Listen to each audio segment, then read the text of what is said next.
तो हमारे सभी प्यारे साथियों का मिस्टर एक्स के हॉरर पॉडकास्ट में स्वागत है। साथियों, आज की कहानी काफी सालों पहले की एक शख्स की कहानी है जो मुंबई में रहा करता था। उस समय मुंबई को बॉम्बे कहा जाता था, जिसे आज फिल्म नगरी के नाम से जाना जाता है। वह एक उद्योग नगरी भी थी और आज भी है।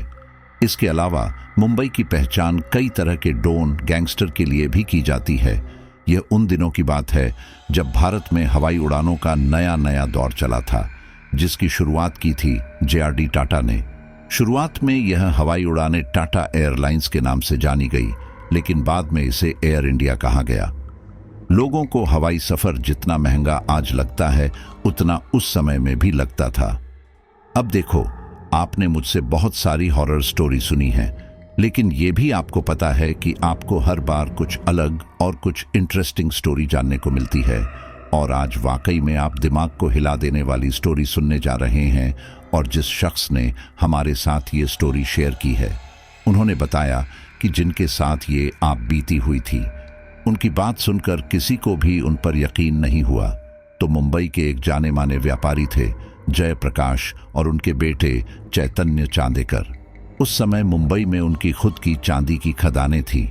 काम कारोबार ठीक ठाक था, अच्छे खासे पैसे वाले आदमी थे, बड़े बड़े लोगों में इज्जत भी थी।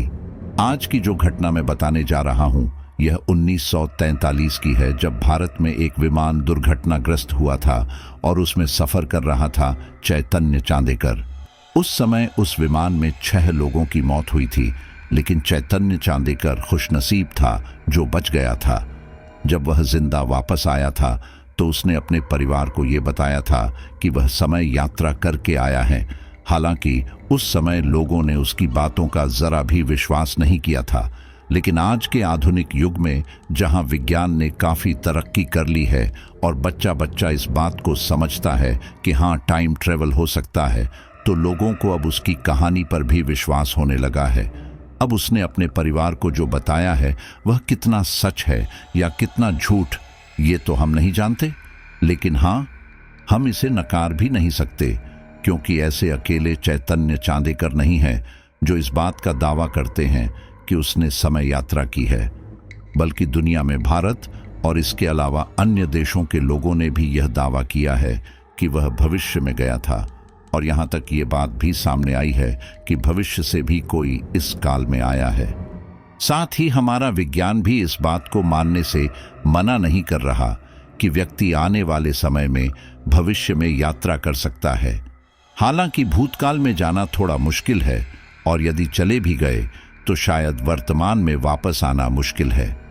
इसके लिए वैज्ञानिकों ने कई थ्योरी दी है।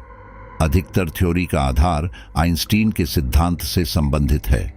वैज्ञानिकों का मानना है कि यदि प्रकाश की गति से तेज यात्रा कर सकें तो हम समय में आगे जा सकते हैं। खैर, यह बातें तो वैज्ञानिक बातें हैं, बताने को तो बहुत कुछ है। जैसे स्टीफन हॉकिंस ने कहा था कि इस समय हम 3 आयामी दुनिया में रह रहे हैं, और वह इस बात पर यकीन करते हैं कि समय चौथा आयाम है। उनका मानना है कि दुनिया में कई ऐसे वर्म होल हैं जो हमें समय यात्रा करा सकते हैं। यह वर्म होल बहुत ही सूक्ष्म है। आप इसे इस तरह समझ सकते हैं जैसे कोई भी वस्तु परमाणु और अणु से मिलकर बनी होती है। उसमें छोटे छोटे छिद्र होते हैं जो शायद हमें अपनी नग्न आंखों से नहीं दिखते।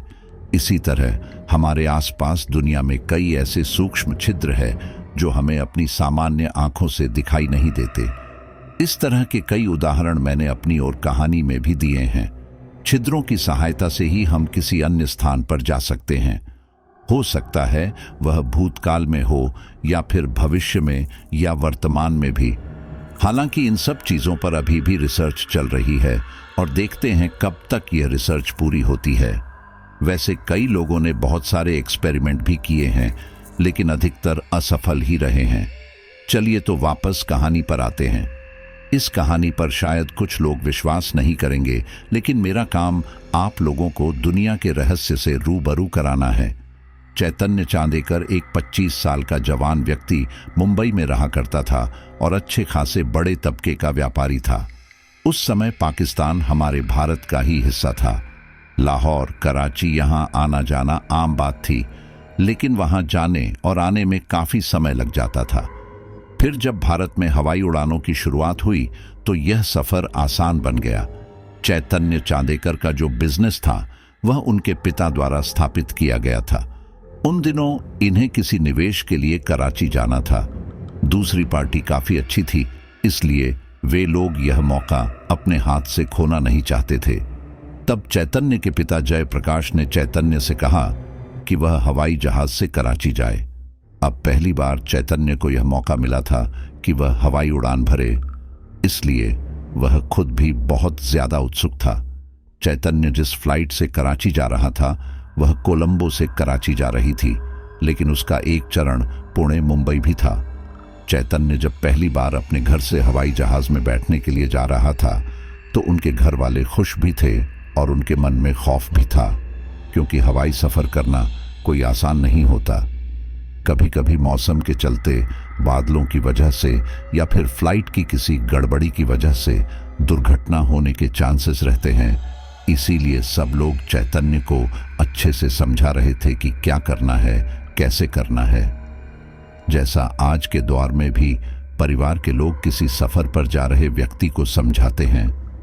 चैतन्य मुंबई के एयरपोर्ट पर अपना सामान लिए खड़ा था। उसके साथ उसका पूरा परिवार भी था। चैतन्य की उन दिनों नई नई शादी हुई थी, इसलिए उसकी पत्नी को उसकी ज्यादा चिंता थी। वह बार बार रोए जा रही थी। उसकी पत्नी को रोता देख चैतन्य ने कहा, अरे साक्षी, रोती क्यों हूं? मैं कौन सा साल भर के लिए विदेश जा रहा हूं? अपने भारत में ही हूं। 3-4 दिन का काम है, निपटा कर आ जाऊंगा। तभी चैतन्य की दादी जी ने कहा, अरे बेटा, वो क्या, हम सभी परेशान हैं तेरे लिए। तू तो जानता ही है ना कि अभी पिछले दिनों भी एक प्लेन क्रैश होने की खबर आई थी। फैमिली का इमोशनल ड्रामा देखकर चैतन्य के पिताजी जयप्रकाश सबको फटकार लगाते हैं और कहते हैं, वो अपनी यात्रा पर जा रहा है और तुम अशुभ बातें कर रहे हो। उसे दुआएं दो, उसका हौसला बढ़ाओ। ये क्या कि उसे ही डरा रहे हो। इतने में ही फ्लाइट का अनाउंसमेंट होने लगता है। चैतन्य के पिताजी चैतन्य से कहते हैं, अरे बेटा, जल्दी जाओ, जल्दी जाओ। चैतन्य भी जल्दी जल्दी रनवे की तरफ जाता है। उसने पहली बार एक हवाई जहाज देखा था जो उसके लिए बहुत ही ज्यादा एक्साइटिंग भरा था। चैतन्य खुशी खुशी हवाई जहाज में चढ़ता है और अपनी सीट पर बैठ जाता है। उस फ्लाइट में कई लोग थे जो पहली बार हवाई यात्रा का आनंद लेने वाले थे। चैतन्य जिस सेट पर बैठा था उसके बराबर में ही उसी की उम्र का एक और आदमी आकर बैठ जाता है। वह आदमी थोड़ा ज्यादा ही नर्वस था। वह बार बार लंबी लंबी सांसें ले रहा था। चैतन्य जब उसकी तरफ देखता है तो उसे लगता है कि यह थोड़ा परेशान लग रहा है। चैतन्य मुस्कुराकर उस व्यक्ति से कहता है, hello, I am Chaitanya and you. वह लड़का अजीब तरह से चैतन्य को देखता है, लेकिन फिर वह भी अपने चेहरे पर मुस्कान लाकर कहता है, मेरा नाम प्रकाश है। चैतन्य प्रकाश से कहता है, क्या बात, आप घबराए हुए लग रहे हैं, तबीयत खराब है क्या?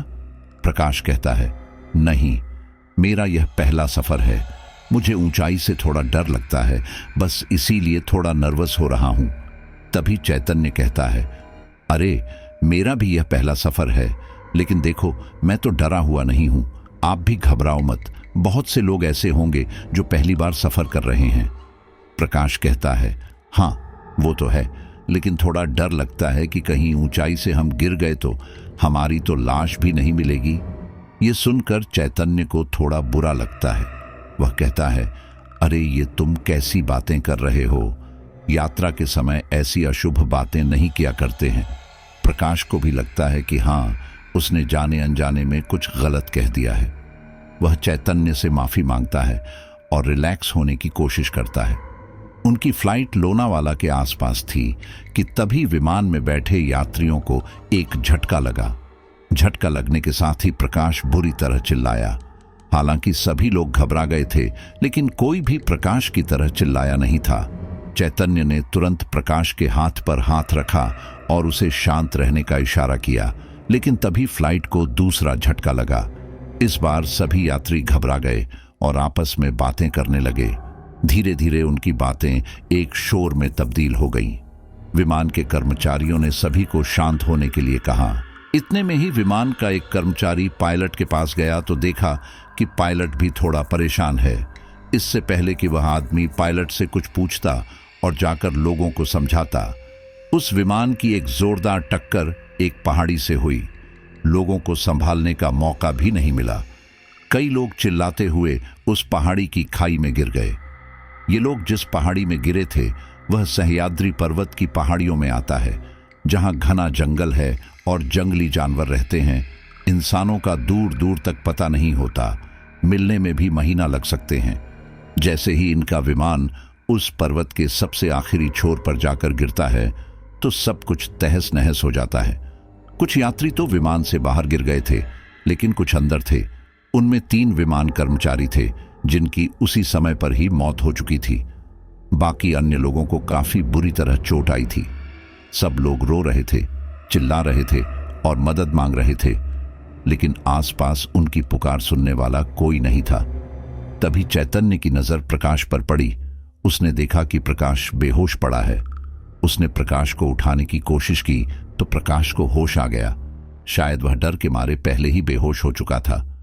सभी के शरीर पर थोड़ी बहुत चोटें लगी हुई थी। चैतन्य के सिर पर भी चोट लगी थी। वहीं प्रकाश के भी हाथ पैरों पर कई जगह खरोच के निशान थे। प्रकाश जैसे ही उठा, उसने अपने आसपास घबरा कर देखा और कहा, अरे ये हम कहां आ गए? फिर उसकी नजर टूटे हुए प्लेन पर पड़ी, जिसे देखकर उसकी आंखें फटी की फटी रह गई और वह रोने लगा। चैतन्य ने उसे कैसे तैसे करके समझाया।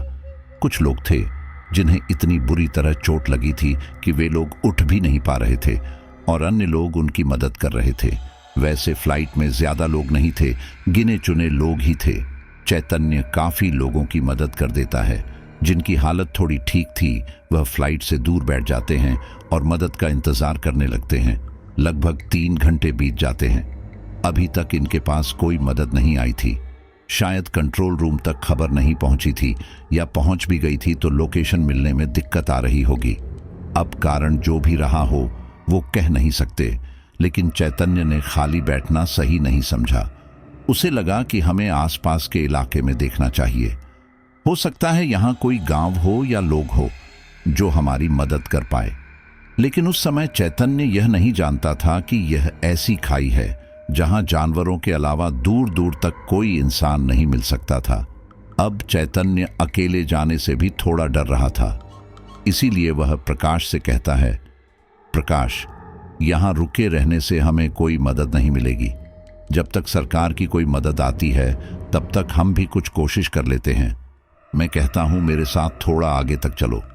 हो सकता है कोई व्यक्ति मिल जाए और हम उससे मदद मांग सके। प्रकाश पहले ही बहुत बुरी तरह डरा हुआ था।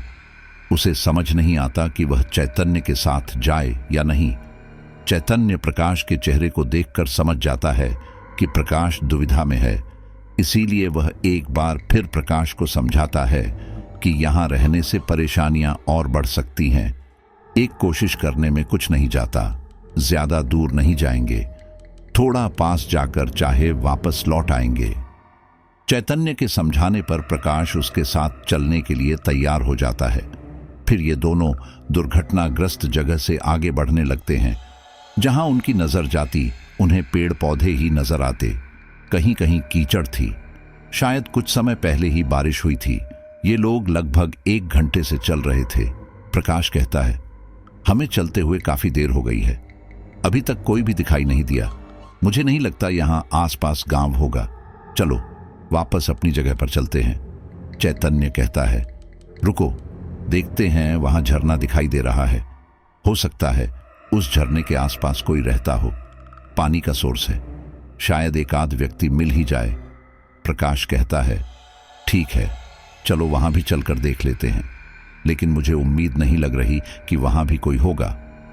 उस झरने के पास जाने के लिए इन्हें एक चट्टान को पार करना था। चट्टान थोड़ी बड़ी थी, सामान्य से बड़ी।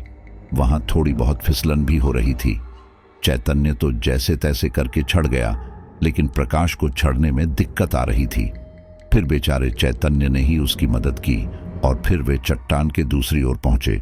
अब झरना इनके बिल्कुल करीब था, लेकिन इन्हें आसपास कोई नजर नहीं आ रहा था। चैतन्य और प्रकाश बुरी तरह नाउम्मीद हो चुके थे।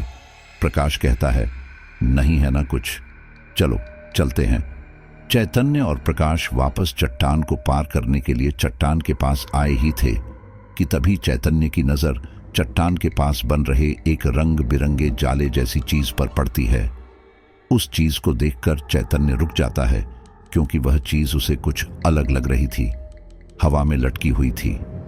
पहली नजर में उसे लगा कि शायद मकड़ी का जाला होगा, लेकिन जब उसने उस रंग बिरंगी गोल जैसी चीज को ध्यान से देखा तो उसे पता चला कि नहीं, ये जाला नहीं है, क्योंकि अगर वह मकड़ी का जाला होता तो उसके किनारे चट्टान पर या किसी पेड़ पर चिपक होते, जबकि वह गोल गोल सी चीज हवा में ही लटकी हुई थी।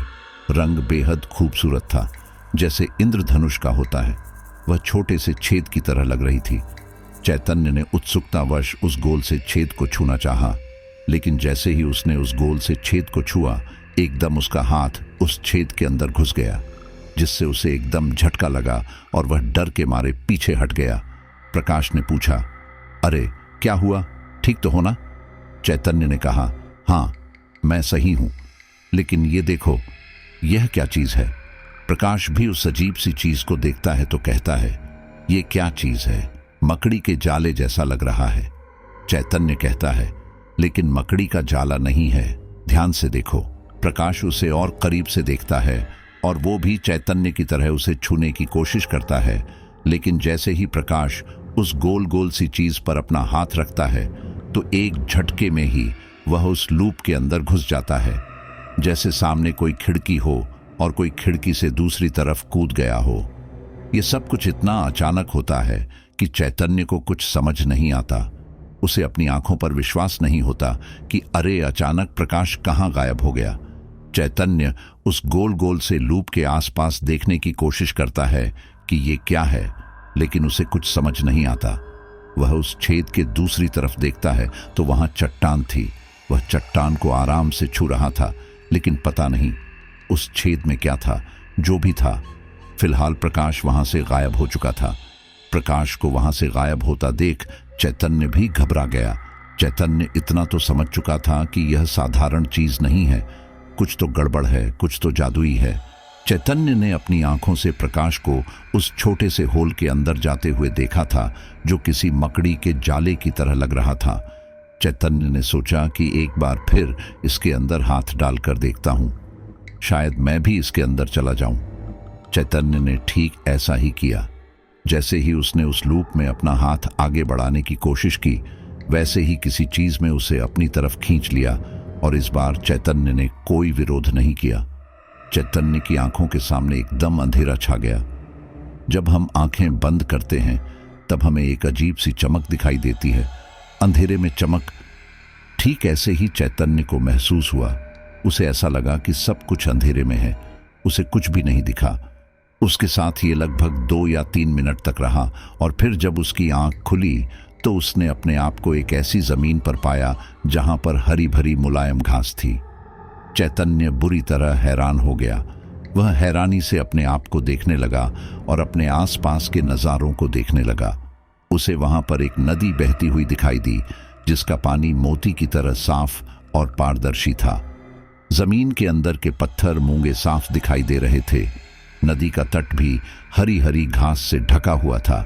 चैतन्य ने प्रकाश को आवाज लगाई, प्रकाश, तुम यहां हो क्या? तुम मेरी आवाज सुन सकते हो? चैतन्य ने इधर उधर जाकर भी प्रकाश को ढूंढा। जब चैतन्य को प्रकाश नहीं मिला तो वह रास्ता खोजने के लिए आगे चल पड़ा। तभी उसे प्रकाश की आवाज आई। चैतन्य ने तुरंत पलट कर देखा और प्रकाश को देखकर खुश हो गया। वह बोला, अरे प्रकाश, तुम ठीक हो? ये हमारे साथ क्या हुआ? हम ये कहां आ गए? प्रकाश बोला, हाँ, मुझे भी समझ नहीं आ रहा। अचानक ये सब हमारे साथ क्या हो गया? हम तो झरने के पास थे ना, और अब ये नदी। चैतन्य कहता है, हाँ, मुझे भी समझ नहीं आ रहा ये सब क्या हो गया। तभी उनके कानों में किसी के भागने की आवाज आई। दोनों बुरी तरह घबरा गए। चैतन्य ने कहा, अरे ये कौन है? प्रकाश ने कहा, कोई इधर ही आ रहा है। चैतन्य प्रकाश का हाथ पकड़कर जल्दी से वहां से भागता है और एक बड़े पेड़ के पीछे छिप जाता है। वे लोग देखते हैं कि एक हिरण तेजी से भागता हुआ नदी की तरफ गया और उसके पीछे एक खतरनाक तेंदुआ भी भागा। उन दोनों को देखकर चैतन्य और प्रकाश की सिट्टी पिट्टी गुम हो गई। उनकी सांस गले में ही अटक गई। फिलहाल वह हिरण और तेंदुआ तो उनके सामने से चले गए, लेकिन चैतन्य और प्रकाश के मन में जो डर पैदा हुआ, उस डर ने उन्हें वहीं खड़ा रहने के लिए मजबूर कर दिया। वे लोग वहां लगभग 10 से 15 मिनट तक खड़े रहे। जब उन्हें एहसास हुआ कि उस तेंदुए ने हिरण का शिकार कर लिया है, तो वह होश में आए। जंगल के सारे जानवर चीख रहे थे, चिड़ियां चहचहा रही थी। प्रकाश ने कहा, जल्दी चलो, यहां से निकलते हैं, इससे पहले कि वो हमारी तरफ आए। वे दोनों एक दूसरे का हाथ पकड़कर उस खूबसूरत जंगल से भागने लगे। तभी उनके सामने झाड़ियां से एक तेंदुआ निकाल कर आया। चैतन्य और प्रकाश के कदम एकदम रुक गए। वे घबरा गए कि यहां तो एक और तेंदुआ है। वह तेंदुआ गुस्से से दोनों को देख रहा था और धीरे धीरे दोनों के पास आ रहा था। दोनों ने तुरंत उल्टा भागना ही सही समझा, इसलिए वह दूसरी दिशा में भागने लगे। वह तेंदुआ भी तेजी से उनके पीछे भागने लगा। अब दोनों ने एक दूसरे के हाथ छोड़ दिए थे, क्योंकि दोनों अपनी अपनी जान बचाना चाहते थे। वह तेंदुआ चैतन्य के ऊपर हमला करने ही वाला था कि तभी तेंदुए के एक पैर में तीर आकर लगा। तेंदुआ तुरंत ही लड़खड़ा गया। यह देखकर चैतन्य को थोड़ा सुकून मिला। वह और भी तेज भागने लगा, लेकिन वह तेंदुआ चैतन्य के पीछे नहीं भागा, बल्कि झाड़ियों में ही कहीं चला गया। प्रकाश की नजर जब तेंदुए पर पड़ी तो उसने चैतन्य को आवाज लगाई, चैतन्य रुक जाओ, वह जा चुका है। यह सुनते ही चैतन्य के कदम रुक गए। उसने पीछे मुड़कर देखा। वह अच्छी तरह से देखना चाहता था कि सच में वह तेंदुआ चला गया है या नहीं। तो सच में तेंदुआ वहां नहीं था। फिर वह प्रकाश के पास आया। दोनों की सांसें फूल रही थी। चैतन्य ने कहा, यार पता नहीं कहां आके फंस गए हैं। चैतन्य ने पूछा, लेकिन वह तेंदुआ चला क्यों गया? प्रकाश ने कहा, हाँ, उसके पैर पर तीर आकर लगा था, जिस वजह से वह घायल हो गया था। चैतन्य ने हैरानी से पूछा, क्या तीर? प्रकाश ने कहा, हाँ, जरूर यहां हमारे आसपास कोई व्यक्ति भी मौजूद है, उसी ने तीर मारा होगा। ये लोग आपस में बात कर ही रहे थे कि तभी इन्हें एक व्यक्ति दिखाई देता है जिसने सफेद रंग की एक लुंगी पहन रखी थी। गले में शंख की माला थी, कंधे पर तीर टंगे हुए थे, हाथ में एक कमान था, उसके बाल लंबे थे, माथे पर लाल रंग से एक अलग ही प्रकार का चिन्ह बना रखा था। वह आदमी उनकी तरफ आया और एक अलग भाषा में उसने इनसे पूछा कि तुम लोग कौन हो? वह भाषा थोड़ी बहुत मराठी भाषा से मिलती जुलती ही थी, लेकिन काफी शब्द ऐसे थे जो चैतन्य और प्रकाश नहीं समझ पाए थे। लेकिन इशारों में काफी कुछ बातें ठीक से समझ आ रही थीं। अब उन्होंने जो बातें बताई हैं, मैं उनके हिसाब से ही वह बातें आपको बता रहा हूं। चैतन्य ने पूछा, यह जगह कौन सी है? वह व्यक्ति बोला, नीलगिरी पर्वत। चैतन्य और प्रकाश ने एक दूसरे को हैरानी से देखा। फिर कहा, क्या तुम हमें शहर जाने का रास्ता बता सकते हो? इस पर वह व्यक्ति थोड़ा कंफ्यूज दिखाई दिया। उसे यह नहीं पता था कि आखिर शहर क्या होता है और यह किसके बारे में बात कर रहे हैं, क्योंकि ये लोग उस काल में पहुंच चुके थे जब शहर जैसी कोई चीज थी ही नहीं। वह व्यक्ति उनकी बात को समझने में असमर्थ था। उस व्यक्ति ने दोनों को अपने पीछे आने का इशारा किया। प्रकाश और चैतन्य भी उसके पीछे पीछे चलते हैं। उन्हें एक उम्मीद थी कि अब वह अपने घर जा सकते हैं। वह अजीब सा दिखने वाला व्यक्ति इन दोनों से काफी आगे चल रहा था और थोड़ी बहुत बातें भी कर रहा था। उस व्यक्ति ने अपना नाम कुंभी बताया। प्रकाश ने हल्के से चैतन्य से कहा, चैतन्य, ये तो मुझे आदिवासी मालूम होते हैं।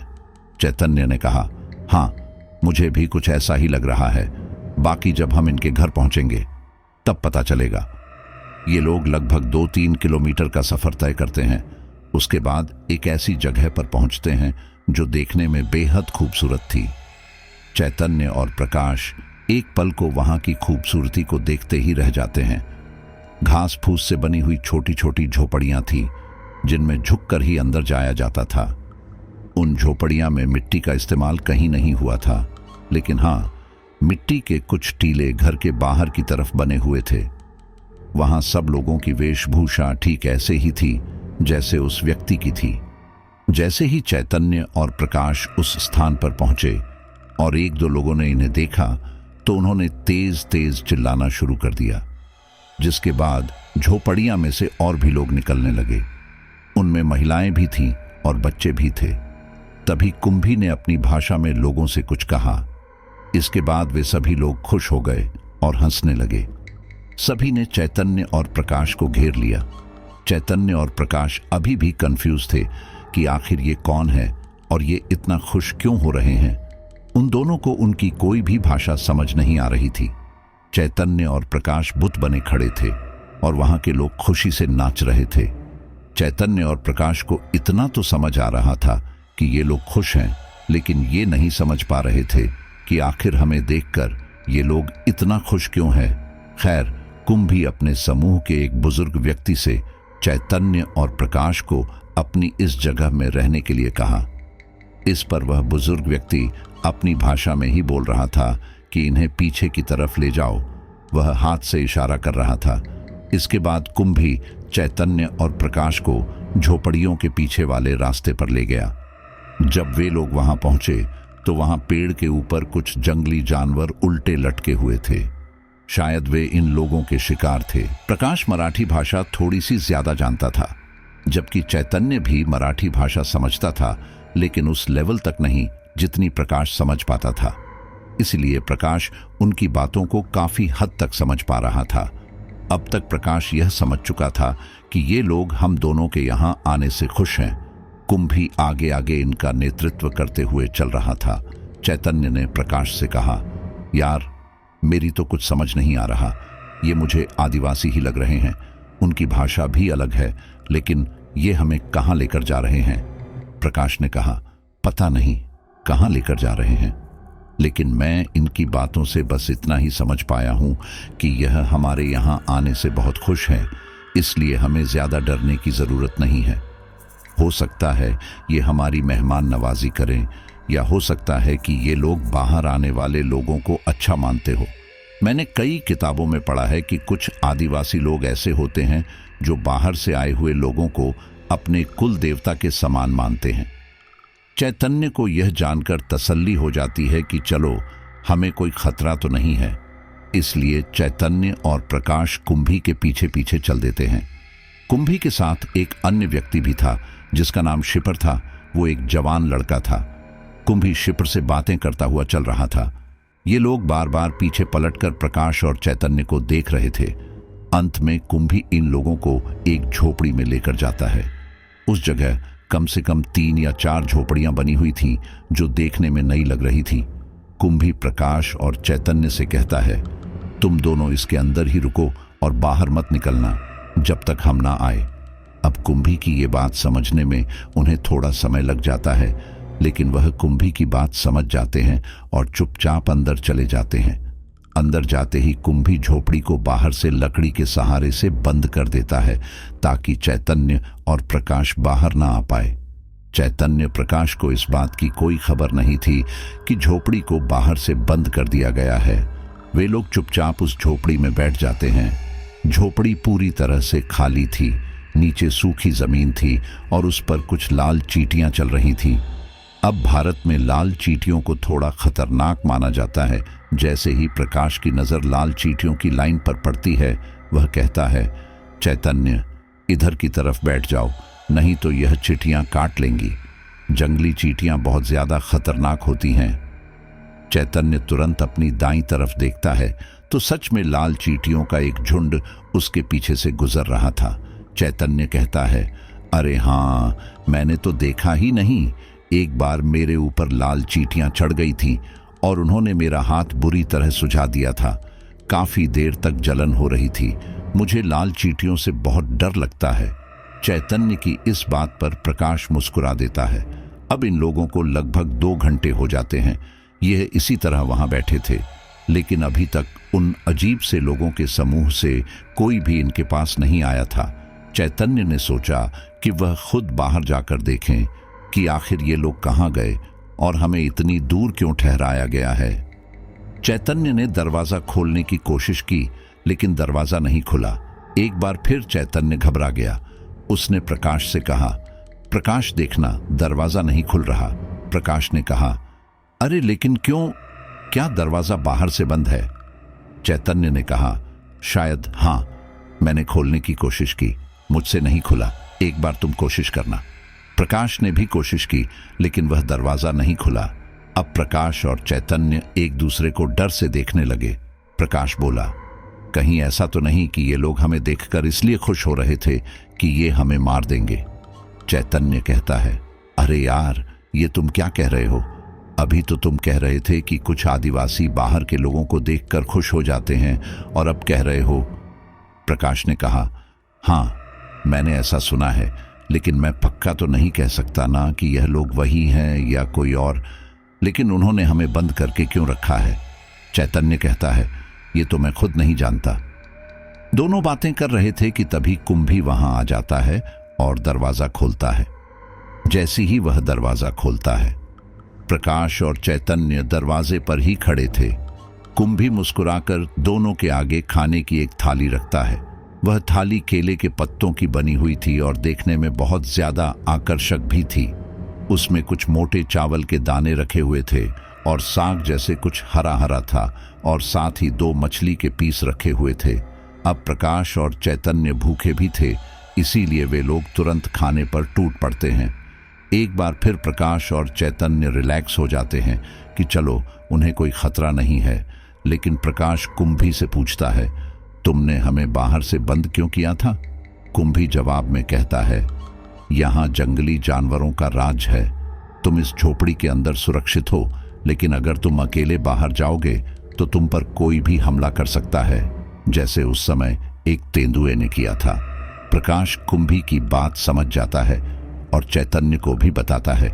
अब दोनों को लग रहा था कि कुंभी और उसका समूह इन दोनों के मित्र हैं। इन्हें बहुत खुशी हो रही थी। कुंभी चैतन्य और प्रकाश से कहता है, तुम लोग चाहे तो थोड़ी बहुत देर आसपास टहल लो, लेकिन यहां से बाहर मत जाना। मैं कुछ देर बाद तुम्हें वापस झोपड़ी में बंद करके चला जाऊंगा। प्रकाश और चैतन्य वैसा ही करते हैं।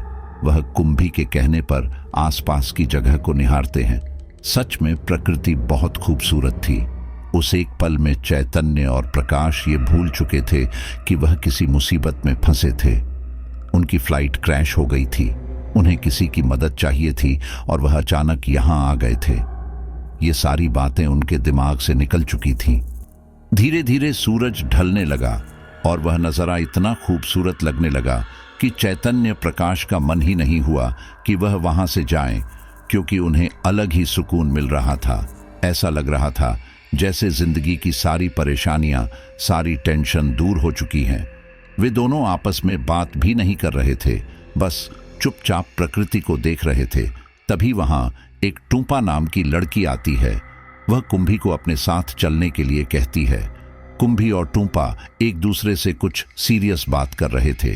प्रकाश और चैतन्य उन दोनों के हाव भाव देखकर पहचान सकते थे कि वे दोनों किसी बात पर बहस कर रहे हैं, और प्रकाश को तो कोई कोई बात समझ भी आ रही थी। जब कुंभी ने देखा है कि प्रकाश उसकी तरफ गौर से देख रहा है, तो वह समझ जाता है कि वह उनकी बात सुनने की कोशिश कर रहा है।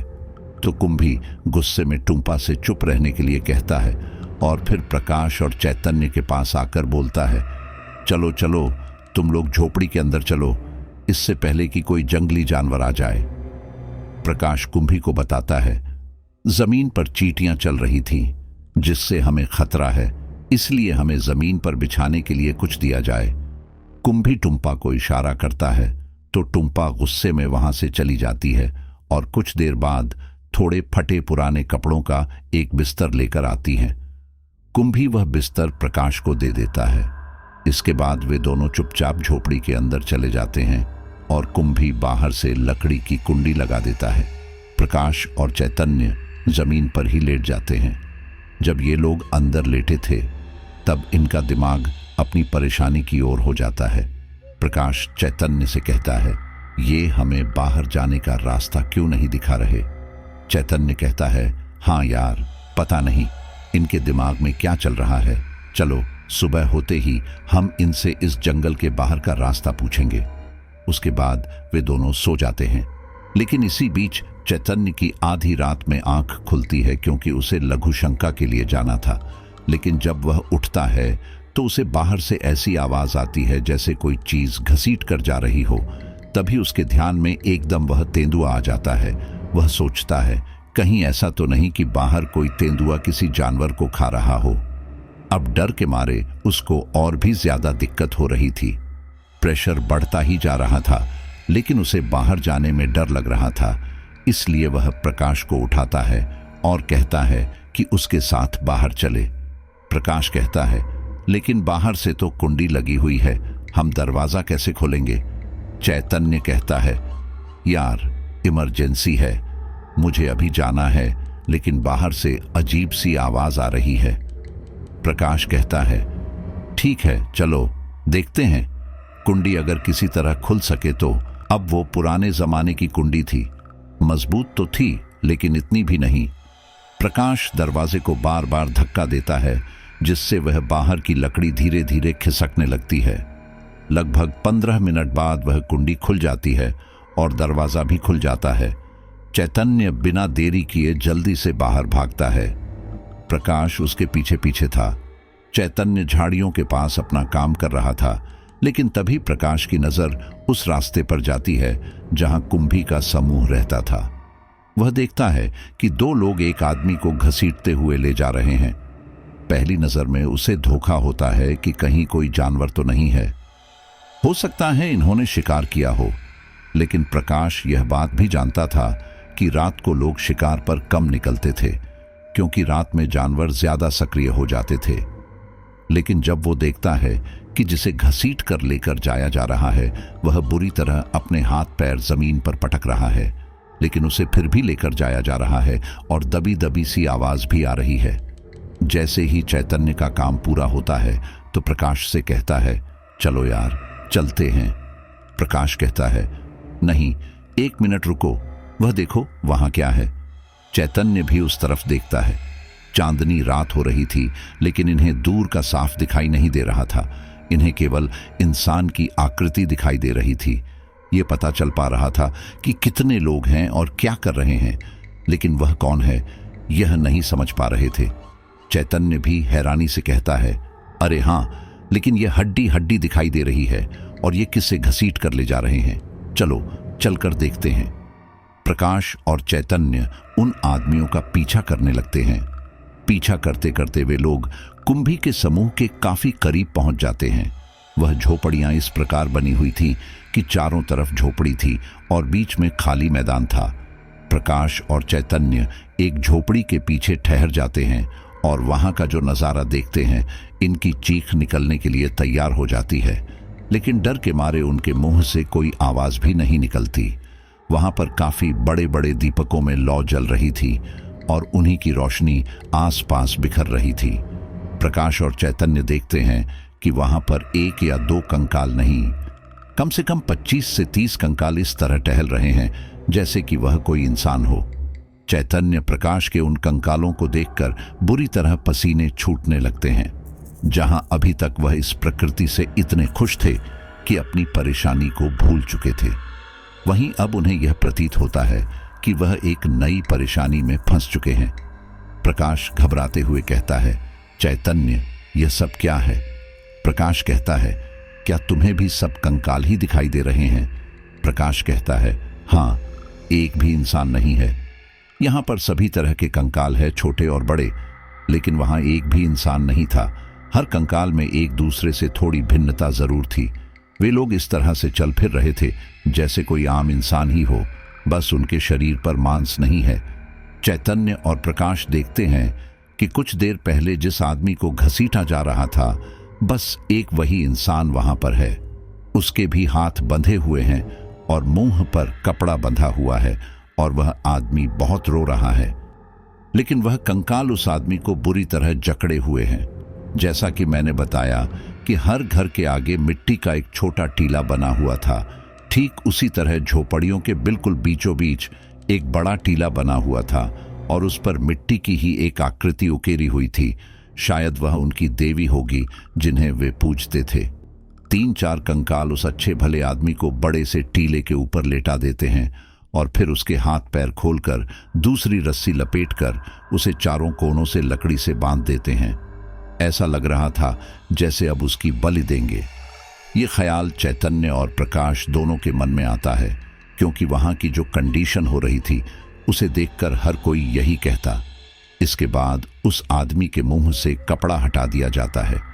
जैसे ही उस आदमी के मुंह से कपड़ा हटता है, आदमी बुरी तरह चिल्लाता है, छोड़ दो मुझे, जाने दो। उस आदमी ने सफेद धोती और कुर्ता पहन रखा था जिस पर जगह जगह खून के धब्बे पड़े हुए थे। शायद उसे पहले मारा पीटा भी गया था। वह बुरी तरह चिल्ला रहा था कि मुझे जाने दो, मैंने यहां आकर बहुत बड़ी गलती कर दी।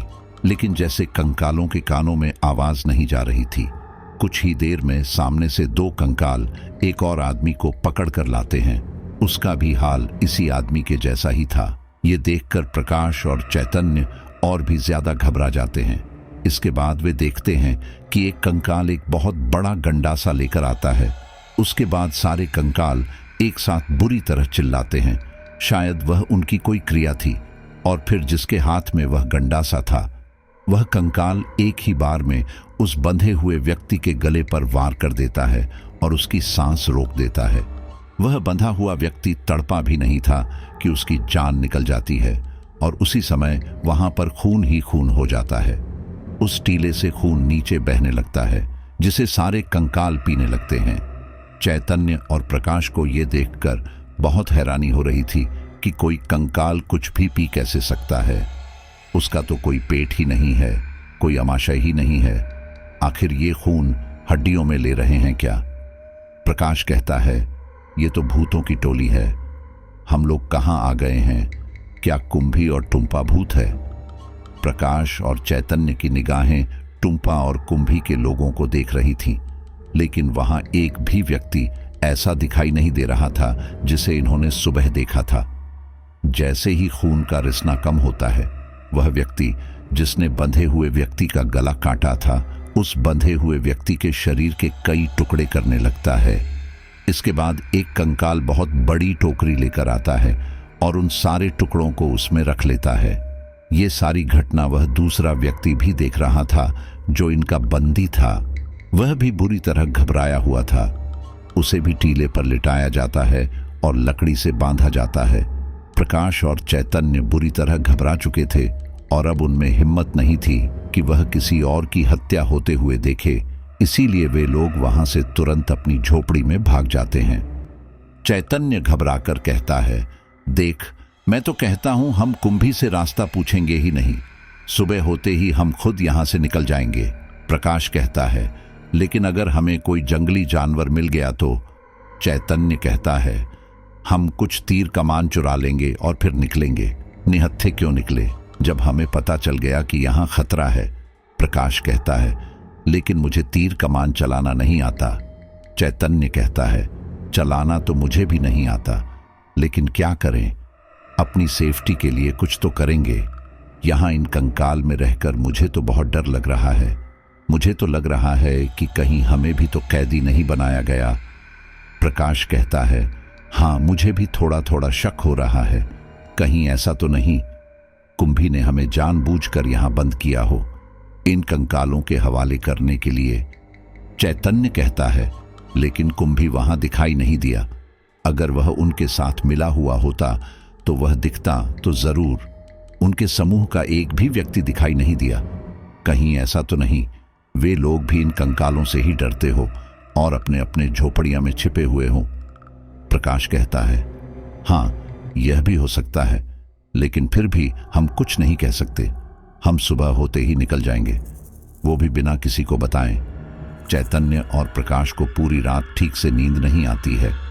वे लोग सुबह होने का इंतजार कर रहे थे और इसी इंतजार में उनके लिए एक एक पल काटना भारी हो रहा था।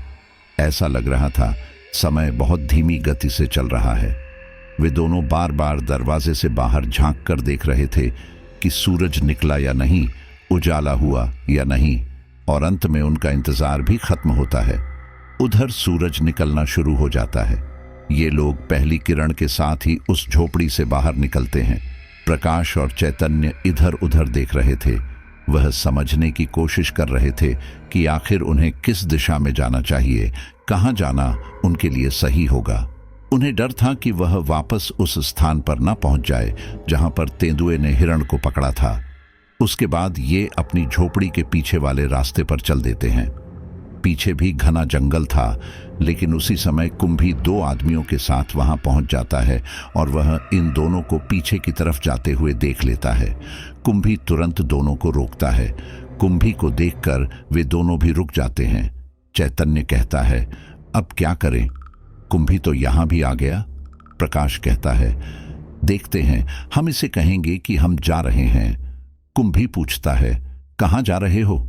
प्रकाश कहता है, हम इस जंगल से बाहर जा रहे हैं। हम यहां ज्यादा दिन तक नहीं रह सकते। हमारा परिवार हमारा इंतजार कर रहा होगा। अब तुमने तो रास्ता बताया नहीं, इसलिए हम खुद ही खोजेंगे।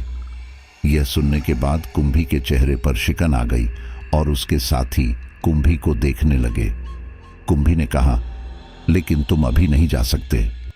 प्रकाश को यह बात समझने में थोड़ा समय लगा, लेकिन वह समझ गया कि कुंभी नहीं चाहता कि हम दोनों यहां से जाएं। प्रकाश कहता है, लेकिन क्यों? हमें अपने घर जाना है। तभी कुंभी का साथी व्यक्ति बोला, आज हमारे यहां कुलदेवी के लिए एक नृत्य रखा गया है, तुम भी उसमें भाग लो। हमारे यहां जो मेहमान आते हैं और यदि वह इस मौके पर आए तो हमारे लिए भाग्यशाली भविष्य होता है। प्रकाश उसकी बात समझ जाता है और ये बात चैतन्य को बताता है। अब चैतन्य और प्रकाश दोनों ही कंफ्यूज हो रहे थे। उन्हें समझ नहीं आ रहा था कि ये लोग कुंभी की बात माने या नहीं। प्रकाश कहता है, देखिए, आप हमसे जिद मत करिए, हमें अभी निकलना होगा। तभी इस समूह का सरदार आ जाता है और वह देखता है कि यह लोग आपस में यहां से जाने की बातें कर रहे हैं। उसके बाद वह सरदार बहुत ही प्यार से चैतन्य और प्रकाश को अपनी बातों में फंसा लेता है। सरदार के कहने पर समूह के कुछ लोग उनके लिए विशेष प्रकार के कपड़े लाते हैं और कुंभी कहता है, ये देखो, हमने तुम दोनों के लिए आज रात के लिए कपड़े भी बनाए हैं। तुम हमारे मेहमान हो। अगर तुम चले गए तो हमारी कुलदेवी नाराज हो जाएंगी और हम पर उनका कहर ढह सकता है। लेकिन प्रकाश और चैतन्य साफ मना कर रहे थे, क्योंकि रात में जो उन्होंने नजारा देखा था उससे वह बुरी तरह डर गए थे। फिर चैतन्य इशारे से प्रकाश से कहता है कि क्या रात वाली बात इन्हें बताएं, तो प्रकाश बोलना शुरू करता है। प्रकाश कहता है, देखिए, बात सिर्फ यहां से जाने की नहीं है। हम आज की रात और रुक जाते, लेकिन हमने रात को बहुत डरावनी चीज देखी। कुंभी ने हकलाते हुए पूछा, क्या? तो प्रकाश ने रात की सारी घटनाएं बता दी जो उसने अपनी आंखों से देखी थी। यह सुनने के बाद कुंभी और उसके साथियों के चेहरे का रंग उड़ गया। सबसे ज्यादा शिकन कुंभी के सरदार के चेहरे पर थी, लेकिन कुंभी ने कहा, हाँ, यह बात सच है। रात को यहां कंकालों की टोली आती है और वह हम में से किसी न किसी को शिकार बना लेती है। इसीलिए तो कल रात मैंने तुम्हें बंद करके रखा था। लेकिन तुम लोग बाहर कैसे आ गए? चैतन्य ने कहा, मुझे लघु शंका के लिए जाना था, इस वजह से हमने कुंडी खोल दी और फिर हमने जो कुछ देखा वह आपको बता ही दिया। हमें यहां रहते हुए डर लग रहा है। तभी कुंभी के एक साथी ने कहा, डरने की कोई जरूरत नहीं है, बस तुम लोग अपनी झोपड़ी से बाहर मत निकालना। और रही बात किसी काम की, तो हम में से एक व्यक्ति तुम्हारे साथ तुम्हारी झोपड़ी में रुक जाएगा, जो रात बेरात तुम्हारे साथ जा सकेगा। चैतन्य और प्रकाश को समझ नहीं आ रहा था कि अब वह क्या करे, क्योंकि कुंभी और कुंभी के साथी कह रहे थे कि कुलदेवी नाराज हो जाएगी और अगर ये ठहर जाते हैं तो फिर रात का डर था कि कहीं वह कंकाल कुछ ना कर दें। फिर चैतन्य कहता है, ठीक है, आप इतना कह रहे हैं तो हम रुक जाते हैं। प्रकाश हैरानी से चैतन्य को देखता है और कुंभी के साथी खुश हो जाते हैं। कुंभी उनसे कहता है, शाम होते ही मैं तुम लोगों को लेने आ जाऊंगा, लेकिन तब तक मेरा साथी बारूक आपके साथ ही रहेगा ताकि आप सुरक्षित रहे। इतना कहने के बाद कुंभी वहां से चला जाता है और बारूक नाम का कुंभी का वह साथी चैतन्य और प्रकाश के साथ रुकता है। वे लोग वहीं आसपास समय बिता रहे थे, लेकिन बारूक की नजर लगातार उन दोनों पर बनी हुई थी। जब भी चैतन्य और प्रकाश की नजर बारूक पर जाती थी तो वह देखते थे कि बारूक उन्हें ही देख रहा है। अब उन दोनों को थोड़ा अजीब लग रहा था। वैसे तो बारूक उनकी सुरक्षा के लिए था, लेकिन ऐसा लग रहा था जैसे उसकी नजरों की कैद में थे। अब ये तो भगवान ही जानता था कि आगे इन पर क्या बीतने वाली थी। शाम होते ही बारूक उन दोनों को उनकी झोपड़ी में बंद कर देता है, लेकिन चैतन्य कहता है कि कुंभी ने कहा था शाम होते ही वह हमें लेने आएगा, क्योंकि उनके समूह में आज जश्न है। तो बारूक कहता है जब वह आएंगे तब देख लेंगे, फिलहाल आप दोनों अंदर चले जाइए। अब चैतन्य और प्रकाश को भी उसकी बात माननी पड़ती है, क्योंकि वह इलाका उन्हीं का था। धीरे धीरे अंधेरा गहराने लगता है और तभी उनके दरवाजे पर किसी की दस्तक होती है। बाहर की कुंडी खुलने की आवाज आती है। प्रकाश और चैतन्य समझ जाते हैं कि शायद कुंभी ही होगा, लेकिन फिर भी वह अपने वहम को दूर करने के लिए आवाज लगाते हैं, कौन है बाहर? तब कुंभी की आवाज आती है, मैं ही हूं। और जैसे ही कुंभी दरवाजा खोलता है, प्रकाश और चैतन्य डर के मारे हैरान रह जाते हैं, क्योंकि वह कुंभी नहीं, एक कंकाल था।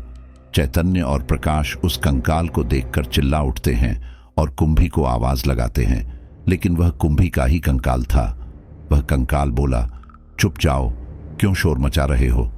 लेकिन चैतन्य और प्रकाश शोर मचाने में इतने ज्यादा मशगूल हो चुके थे कि उन्हें यह पता ही नहीं चल पा रहा था कि कुंभी ही बोल रहा है।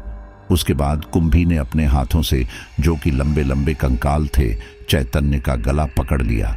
ये देखकर प्रकाश बुरी तरह सहम गया और शांत हो गया। फिर कुंभी का कंकाल बोला, क्यों चीख रहे हो? ये मैं ही हूं। अब चैतन्य और प्रकाश को पता चला कि यह कुंभी का ही कंकाल है और कल रात जो कंकाल देखे थे वह कुंभी के समूह के लोगों के ही थे। प्रकाश और चैतन्य अपनी किस्मत पर पछता रहे थे, क्योंकि इनके पास आज भगाने का मौका था, लेकिन इन्हें इस बात का पता ही नहीं था कि असल में वे कंकाल कहीं बाहर के नहीं थे, यही के रहने वाले लोग थे। लेकिन अब क्या कर सकते हैं, अब तो फंस चुके थे। कुंभी के पीछे दो कंकाल खड़े थे। उनसे आवाज आई, कुंभी जल्दी करो, देर हो रही है। कुंभी चैतन्य को घसीटता हुआ बाहर ले जाने लगा। तभी प्रकाश घबराते हुए बोला, हमें कहां लेकर जा रहे हो? छोड़ दो। तभी दो अन्य कंकालों ने प्रकाश को भी पकड़ लिया। बेचारे प्रकाश और चैतन्य बुरी तरह रो रहे थे, लेकिन उन कंकालों की पकड़ काफी मजबूत थी। ये लोग झोपड़ी से थोड़ा बाहर आए ही थे कि तभी एक कंकाल आया और उसने पीछे से कुंभी के सिर पर वार कर दिया। सिर पर वार करते ही कुंभी के सिर का कंकाल टूटकर नीचे गिर गया, लेकिन ऐसा नहीं था कि वह हमेशा के लिए टूट चुका था। उस कंकाल की मुंडी अपने आप ही चारों ओर घूमने लगी और उसने देखा कि पीछे कंकाल खड़ा है और उसके हाथ में डंडा है। वह डंडा एक भाले जैसा डंडा था। तभी कुंभी बोला, अच्छा तो टुम्पा तुम हो। इतना कहने के बाद वह कंकाल अपने आप हवा में उड़ता हुआ अपने शरीर पर जा लगा। प्रकाश और चैतन्य को ऐसा लग रहा था जैसे वह कोई बुरा सपना देख रहे हैं। ऐसे कैसे हो सकता था कि एक कंकाल अपने आप चल फिर रहा है? अगर उसकी मुंडी गिर जाती है तो अपने आप जुड़ जाती है। टुम्पा का कंकाल कहता है, कुंभी छोड़ दे इन्हें। इस पर कुंभी का कंकाल हंसता है और कहता है, नहीं छोड़ूंगा। क्या तू इन्हें छुड़ा सकती है तो छुड़ा ले। इसके बाद टुम्पा एक साथ कई सारे वार कुंभी के हाथ पर कर देती है, जिससे कुंभी के हाथ की काफी सारी हड्डियां और संधियां टूटकर नीचे बिखर जाती है। लेकिन इस बार कुंभी को अपनी हड्डियां समेटने में समय लग जाता है और इसी बात का फायदा उठाकर टुम्पा चैतन्य से कहती है, चैतन्य जल्दी यहां से निकलो, झोपड़ी के पीछे वाले रास्ते से निकलो। और फिर बाकी के दो कंकालों के साथ भी टुम्पा यही करती है। उनके हाथों पर जोर जोर से वार करती है और उनके हाथ की हड्डियां भी बिखर जाती हैं। वे कंकाल अपनी हड्डियां समेटने में लग जाते हैं और इस बात का फायदा उठाकर प्रकाश और चैतन्य वहां से दूर भाग जाते हैं। टुम्पा भी उनके पीछे भागती है। कहने को टुम्पा ने ही प्रकाश और चैतन्य को बचाया था और भागने में उनकी मदद की थी, लेकिन फिर भी प्रकाश और चैतन्य डर रहे थे। जब वे पीछे देखते हैं कि टुम्पा का कंकाल उनके पीछे ही भाग रहा है, तो वह और बुरी तरह डर जाते हैं और तेज भागने लगते हैं। चैतन्य कहता है, यार ये क्या बला हमारे पीछे पड़ गई, हम कौन सी दुनिया में आ चुके हैं। प्रकाश बोला, पता नहीं, लेकिन हमें जल्द से जल्द इस जंगल से बाहर निकलना है, तभी हम अपने आप को बचा सकते हैं। मुझे लगता है यह भूतों का जंगल होगा। वे लोग लगातार भागे जा रहे थे, तभी टूंपा इन्हें आवाज लगाती है, रुक जाओ, मैं तुम्हें कुछ नहीं करूंगी, मुझसे क्यों डर रहे हो।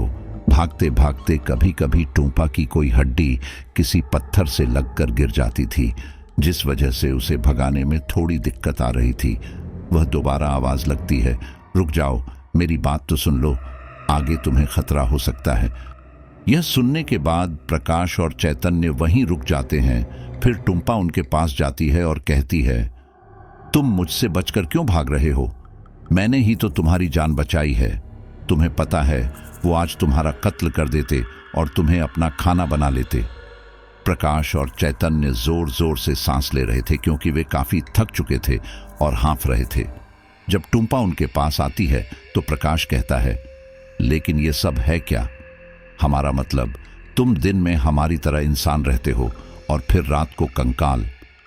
टूंपा को चैतन्य की बात ठीक से समझ नहीं आती। वह चैतन्य का चेहरा देखने लगती है।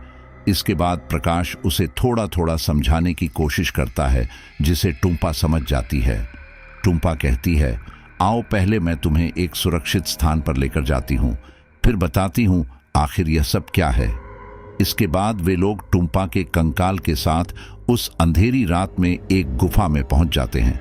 वह छोटी सी गुफा थी, या यूं कह लो कि एक पहाड़ी का छोटा सा टुकड़ा था जो अंदर से खुला हुआ था। टूंपा उन लोगों को वहां ले जाती है और फिर कहती है, हम लोग कभी कंकाल नहीं बनते, लेकिन ये हमारे ही लोगों की गलती थी, जिस वजह से हमें श्राप मिला है। प्रकाश पूछता है, कैसा श्राप। टूंपा बताती है, हम जंगल में रहने वाले ही लोग हैं, हमारा बाहरी दुनिया से कोई संबंध नहीं है। हम जंगल में ही शिकार करते हैं, कंदमूल तोड़ते हैं और उसी से अपना गुजारा करते हैं। लेकिन इस जंगल में कई आर्षि मुनि भी रहते हैं जो यहाँ अपनी तपस्या करते हैं। हालांकि वह हमारे क्षेत्र के आसपास भी नहीं आते हैं, लेकिन फिर भी एक दिन हमारे ही एक व्यक्ति की गलती के कारण पूरे समूह को यह श्राप झेलना पड़ रहा है। आज से कई महीनों पहले हमारे समूह का एक व्यक्ति था, एथन। वह जब शिकार पर गया तो उसे कोई शिकार नहीं मिला। वह पूरे दिन और पूरी रात शिकार की तलाश में रहा। वह पेड़ पर बैठा शिकार का इंतजार कर रहा था कि कोई जानवर आए तो उस पर तीरों से बरसात कर दे, लेकिन उसे कोई नजर नहीं आया। फिर अगली सुबह किसी के चलने से उसकी आंख खुल गई। उसने नीचे ठीक से देखा भी नहीं कि कोई जानवर है या इंसान। उसे लगा कि कोई जानवर ही आया होगा और उसने तीरों की बरसात कर दी। वो खुशी खुशी नीचे उतरा तो उसने देखा कि ये जानवर नहीं, एक आर्षि है जो शायद अपनी तपस्या के लिए नदी के किनारे जा रहे थे। जब एथन ने उसे देखा कि ये तो मुझसे पाप हो गया, मैंने एक आर्षि को मार दिया, तो वह घबरा गया। लेकिन वह क्या करता, अगर वह सारे तीर उसके शरीर से निकाल भी लेता तब भी लोगों को पता चल जाता इनका शरीर तीर से छलनी हुआ है और वो तीर भी हमारे हैं, क्योंकि हमारे तीर कुछ अलग प्रकार के होते हैं। एथन को समझ नहीं आया कि वह क्या करे, लेकिन उसके शैतानी दिमाग ने उसे यह विचार दिया कि इस लाश को ठिकाने लगा दिया जाए।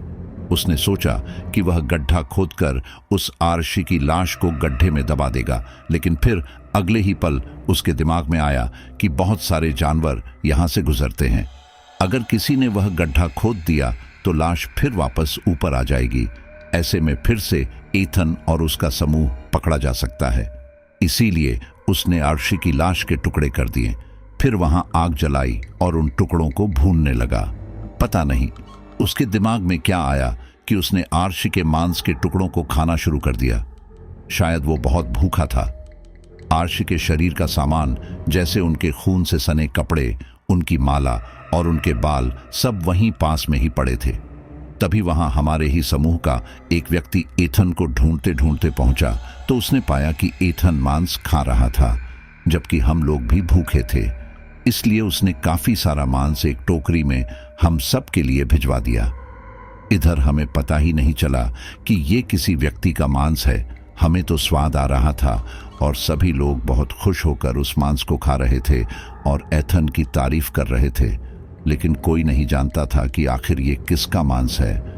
वहीं दूसरी ओर एथन जंगल में बैठकर बचे हुए मांस के टुकड़े खा रहा था कि तभी वहां पर इस आर्शी के 2 साथी आ पहुंचे और उन्होंने अपने साथी आर्शी के बारे में पूछा, जिस पर एथन ने कह दिया कि वह नहीं जानता कि तुम्हारा साथी कहाँ है।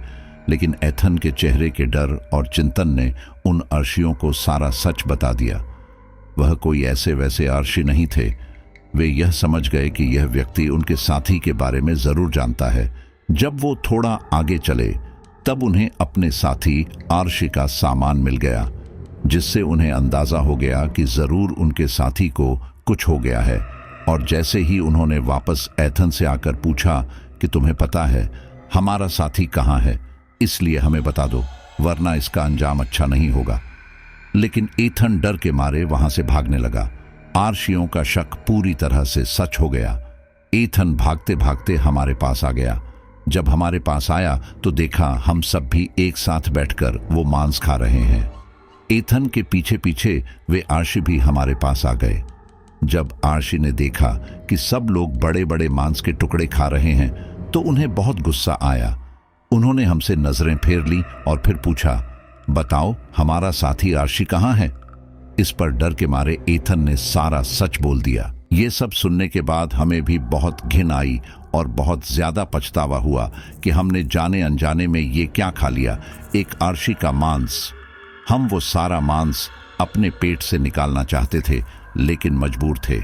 एथन के मुंह से अपने साथी की बेरहम हत्या को वे अन्य आर्शी सहन नहीं कर पाए, इसलिए उन्होंने हमें श्राप दे दिया कि तुम लोगों ने हमारे आर्शी को मारा है और उनका मांस भी खाया है। इसीलिए रात होते ही तुम्हारे शरीर से मांस हट जाएगा और तुम्हें इंसानी मांस की ही तलब लगेगी। पीने के लिए उनका ही खून पियोगे। पानी से तुम्हारी प्यास और बढ़ जाएगी। यदि किसी और का मांस खाओगे या कंदमूल खाओगे तो भूख और बढ़ जाएगी। उनका ये श्राप था, जिस कारण हमारे समूह के कुछ बच्चों की मौत हो गई थी, क्योंकि वह भूख से तड़पते थे और कुछ नहीं खा पाते थे। यहाँ तक कि दिन में भी हमारा ये हाल होने लगा था। हालांकि फिर भी हम ना चाहते हुए भी कंदमूल खा लेते थे, लेकिन हमारी भूख और बढ़ती जाती थी। कहने को हम पानी भी पी रहे थे, लेकिन कोई फायदा नहीं होता था। हमें खून चाहिए था, वो भी इंसान का खून। इसीलिए हमारे समूह के लोगों ने इंसानों का शिकार करना शुरू कर दिया। ये जंगल है, यहाँ पर इंसान बहुत मुश्किल से आते हैं। उसके बाद हमारे राजा ने 2-3 लोगों का समूह बनाया और उन्हें जंगल के अलग अलग क्षेत्र में भेज दिया, ताकि इंसानी मांस को लेकर आया जा सके। अगर कोई इंसान अकेला मिल जाता था तो उसे वही मार दिया जाता था, लेकिन अगर वह 1 या 2 अन्य व्यक्ति के साथ होता था तो उन्हें बहला फुसला कर यहाँ लाया जाता था और फिर मारा जाता था। लेकिन हम सबको एक साथ नहीं मारते थे। कभी कभी तो हमारे पास कई सारे व्यक्ति इकट्ठा हो जाते थे। ऐसे में हम उन्हें कैद करके रख देते थे और समय आने पर खाते थे, ताकि मांस बासी ना हो जाए। और तब से यही सब चला रहा है। इस बार कुंभी को तुम मिल गए और हमारे शिकार बन गए। प्रकाश ने पूछा, लेकिन तुमने हमारी मदद क्यों की? तुम भी तो भूखी होगी ना, क्या तुम मांस नहीं खाती? टुम्पा के कंकाल ने कहा, जब ज्यादा भूख लगती है तो मैं मांस खा लेती हूँ। क्या करूँ, मौत भी तो नहीं आ रही। लेकिन मैं इन निर्दोष लोगों की होती मौत से भी दुखी हूँ। सोचो, जिस तरह से हम अपने परिवार को जीवित रखने के लिए इंसानी मांस का इस्तेमाल कर रहे हैं, उन्हें मार रहे हैं, ऐसे ही दूसरे इंसानों का परिवार भी तो होता होगा। उनके भी तो बच्चे होते होंगे जो उनका इंतजार करते होंगे और उन्हें तो उनकी लाश तक नहीं मिलती। क्या होता होगा उस परिवार में जब लोग घर वापस नहीं जाते होंगे। इसीलिए मैं चाहती हूं कि किसी भी तरह ये श्राप खत्म कर दिया जाए। प्रकाश ने पूछा, तुम श्राप खत्म करने के लिए उन्हीं मुनियों से क्यों नहीं मिली? वो भी जंगल में ही होंगे। टुम्पा के कंकाल ने कहा, ऐसा नहीं है कि हमने उन मुनियों से दोबारा मिलने की कोशिश नहीं की। हमने उन्हें जंगल में कई जगह ढूंढा, लेकिन वे हमें नहीं मिले। अब पता नहीं वह किस दिशा में गए होंगे। अगर हम उन्हें ढूंढने के लिए और ज्यादा आगे चले भी जाते हैं तो हमें वापस आने में बहुत कठिनाई हो जाती है, क्योंकि रात हो जाती है और हमारी भूख बढ़ने लगती है। ऐसे में हम अपने समूह के साथ ही रह रहे हैं। प्रकाश कहता है, तो तुम लोग कब तक ऐसे बेकसूर लोगों को मारते रहोगे? मैं तो कहता हूं, तुम लोगों को मिलकर उन आर्शियों को ढूंढना चाहिए और उनसे माफी मांगनी चाहिए, क्योंकि पाप तो हुआ है। आर्शी का दिल भी इतना कठोर नहीं होगा कि वह तुम्हें माफ ना कर सके। प्रकाश ये सारी बातें चैतन्य को बताता है। चैतन्य को सुनकर भी काफी हैरानी होती है, लेकिन वे लोग भी क्या कर सकते थे। चैतन्य प्रकाश से कहता है, प्रकाश जो भी है, फिलहाल हमें यहां से निकलना है। हम इनका शिकार नहीं बनना चाहते। प्रकाश टुम्पा के कंकाल से कहता है, तुमने हमारी बहुत मदद की है, शायद हम इसका आभार कभी नहीं चुका पाएंगे। अब हमें यहां से जाने का रास्ता बता दो। टुम्पा की आत्मा उन्हें रास्ता बता देती है। वह कहती है, जब तुम यहां से आगे जाओगे तो तुम्हें एक गर्म पानी की झील दिखाई दिखेगी। उस झील के पीछे ही बहुत सारे आम के पेड़ हैं। वहां से जंगल खत्म हो जाता है। इसके बाद चैतन्य और प्रकाश टुम्पा का धन्यवाद करते हैं और फिर वहां से चले जाते हैं। टुम्पा भी वापस अपने समूह के पास आ जाती है। प्रकाश और चैतन्य अभी भी परेशान थे, क्योंकि उन्हें डर लग रहा था कि कहीं ऐसा ना हो कुंभ भी वापस उनके पास आ जाए। वे अपने आसपास काफी सतर्क होकर चल रहे थे। आखिर में उन्हें वह गर्म पानी का झील भी दिख जाता है, जिसमें से तेज धुआं उठ रहा था और नीचे गिरा हुआ पानी उबल रहा था। वे लोग उस झरने के पीछे की तरफ जाते हैं तो उन्हें वह बाग भी दिखाई देता है, लेकिन तभी वहां उनकी नजर 3 अर्शियों पर पड़ती है। जैसे ही चैतन्य उन अर्शियों को देखता है, वह प्रकाश से कहता है, प्रकाश देखो, ये वही अर्शी है ना, जैसे टुम्पा ने अपनी कहानी में बताया था। प्रकाश भी हैरानी से उनकी तरफ देखता है तो कहता है, एक काम करते हैं, इनसे उन कंकाल के बारे में बात करते हैं और उन्हें इस श्राप से मुक्ति के लिए मनाते हैं। चैतन्य कहता है, हाँ, पहले पूछ तो लो, ये वही अर्शी है या कोई और? प्रकाश कहता है, जो भी है, लेकिन हमें रास्ता तो बता ही देंगे।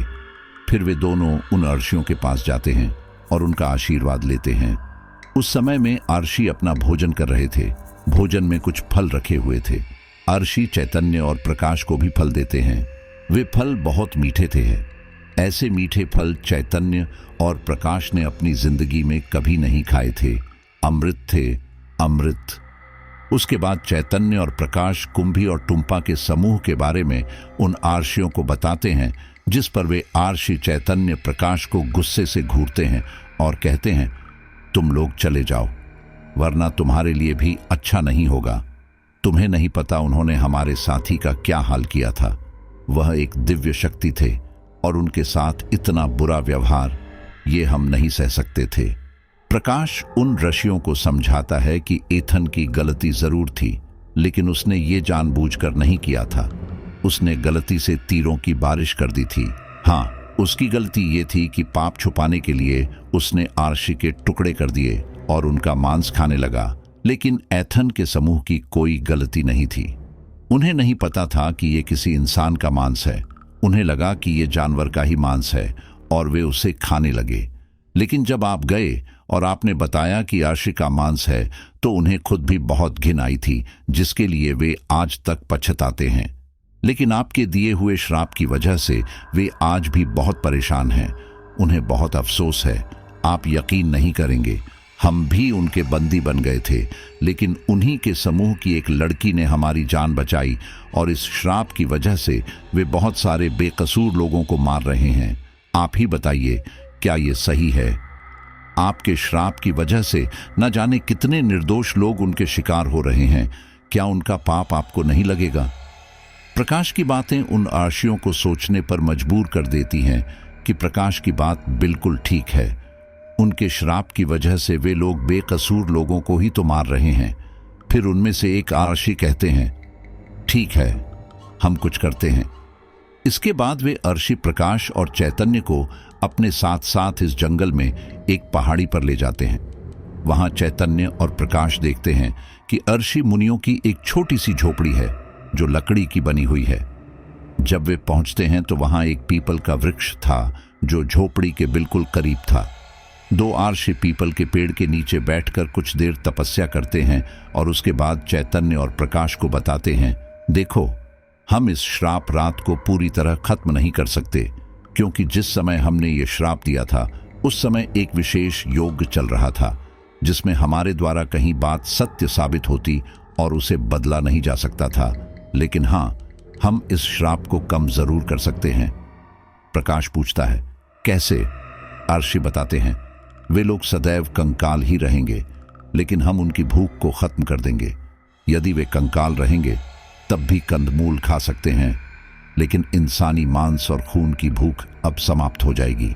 इसके बाद दूसरा आर्षि एक मिट्टी के छोटे मटके में एक पानी देते हैं और कहते हैं, ये लो, ये पानी उन समूह के लोगों को पिला देना, इससे उनका श्राप कम हो जाएगा। प्रकाश और चैतन्य को भी बहुत खुशी होती है कि आखिर अर्षियों ने उन्हें माफ कर दिया। इसके बाद प्रकाश और चैतन्य वापस टुम्पा के समूह के पास जाने के लिए निकल जाते हैं। लगभग एक दिन के बाद वे दोनों वापस उस जगह पहुंच जाते हैं जहां कुंभी का समूह उस समय इंसानी शरीर में था। जैसे ही सब लोग प्रकाश और चैतन्य को देखते हैं वे हैरान रह जाते हैं, क्योंकि उन्हें भी समझ नहीं आ रहा था कि ये लोग भाग चुके थे तो वापस उनके पास भला क्यों आ गए। टुम्पा भी हैरानी से प्रकाश और चैतन्य को देखती है और फिर प्रकाश से कहती है, तुम लोग यहाँ क्यों आ गए? प्रकाश वह मटका आगे करता है और कहता है, हम तुम्हारे श्राप को कम करने के लिए वापस आए हैं। ये सुनकर वहां खड़े लोग हैरान रह जाते हैं। फिर तभी कुंभी और उस समूह का राजा उनके पास आता है और कहता है, ये क्या कह रहे हो तुम? प्रकाश उन लोगों को आर्षि की सारी बात बता देता है और साथ ही यह भी कहता है, आप इस पानी को पी लीजिए, इससे दिन हो या रात आप कुछ भी खा सकते हैं। अब आपको इंसानी मांस की या उसके खून की आवश्यकता नहीं रहेगी, लेकिन हाँ, आप रात में कंकाल में ही परिवर्तित हो जाओगे, लेकिन उसमें कोई बुराई नहीं है। कंकाल होते हुए भी आप सामान्य पानी पी सकते हो, कंदमूल खा सकते हो। ये सुनने के बाद टुम्पा के समूह के सारे लोग बहुत खुश हो जाते हैं और प्रकाश व चैतन्य का आभार व्यक्त करते हैं। फिर धीरे धीरे सभी लोग उस मटके का पानी एक प्रसाद के रूप में पी लेते हैं और इसी खुशी में प्रकाश और चैतन्य को वहां पर एक मुख्य अतिथि के रूप में पूजा जाता है। जहां उनकी कुलदेवी की मूर्ति उकेरी हुई थी, वहां पर प्रकाश और चैतन्य को बिठाकर उनकी पूजा आरती की जाती है और इस प्रकार उनका आभार व्यक्त किया जाता है। अब तक शाम हो चुकी थी। प्रकाश और चैतन्य आपस में कह रहे थे कि अब हमें अपने घर के लिए निकलना चाहिए। इस पर उसका राजा कहता है, अब तो रात होने वाली है, आप लोग रात यहीं रुक जाइए, कल सुबह हमारे समूह के लोग आपको इस जंगल से बाहर निकाल देंगे। प्रकाश और चैतन्य ठीक ऐसा ही करते हैं। वे लोग उस रात वहीं रुक जाते हैं और अगली सुबह कुंभी अपने दो अन्य साथियों के साथ प्रकाश और चैतन्य को उस जंगल से बाहर ले जाता है। जब प्रकाश और चैतन्य जंगल से बाहर जाते हैं तो उन्हें कुछ भी ऐसा नहीं दिखाई देता जैसा उनकी असल दुनिया में था। उन्हें हर जगह केवल गांव, हरी भरी जगह या फिर सूखी मिट्टी ही दिखाई दे रही थी। वे लोग काफी मशक्कत के बाद एक घनी आबादी में पहुंचते हैं। वहां पर भी गांव ही गांव थे। अब उन्हें समझ नहीं आ रहा था कि आखिर वे शहर तक कैसे पहुंचे या किसकी मदद लें।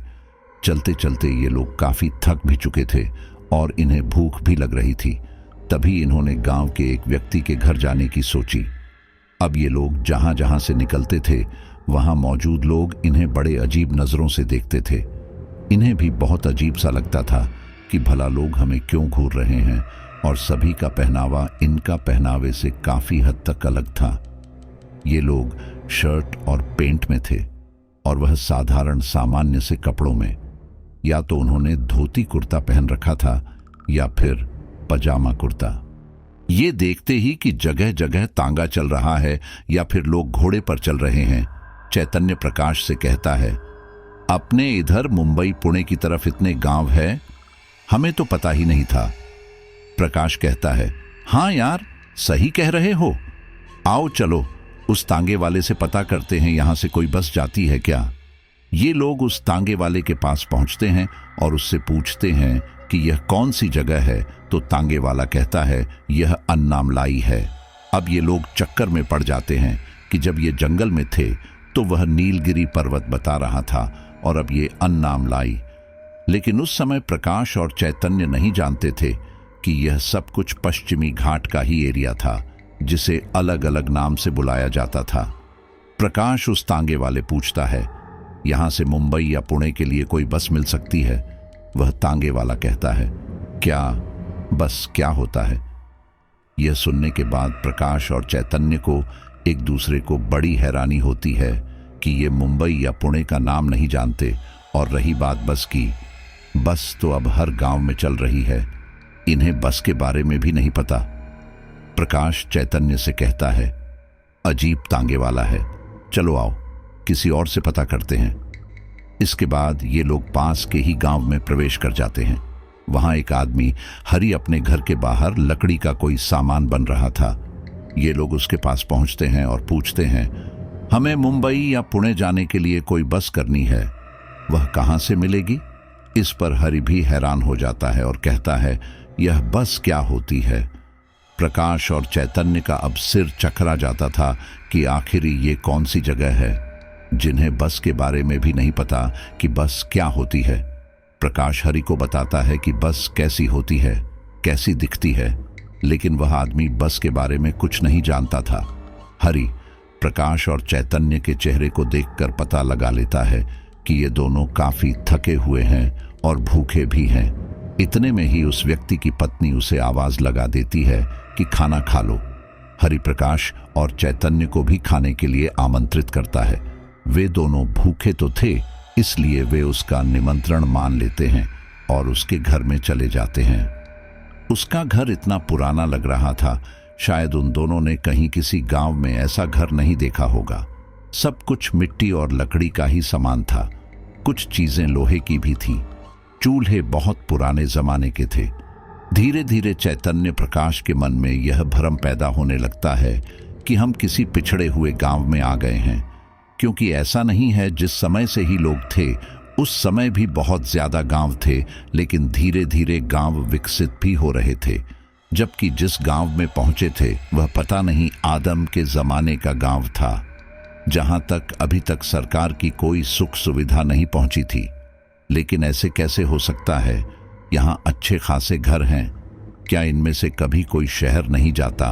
तभी हरि के घर उसका पड़ोसी आता है और कहता है, बाबा गणेश पूजन की सारी तैयारियां हो चुकी हैं, कल तो बहुत बढ़िया करके पूजा करनी है। हरि कहता है, हाँ, गणेश चतुर्थी पर सबसे अच्छा हमारा गांव ही दिखेगा। चैतन्य प्रकाश हैरानी से उस पड़ोसी को घूर कर देखते हैं, क्योंकि वे जानते थे कि गणेश चतुर्थी तो अभी पिछले हफ्ते ही निकली है और यहाँ इतनी देर से मनाई जा रही है। चैतन्य हरि से कहता है, आप लोग गणेश चतुर्थी अब मना रहे हो, वो तो कुछ दिन पहले ही निकली है। हरि कहता है, नहीं तो तुमने इतनी पहले क्यों मना ली?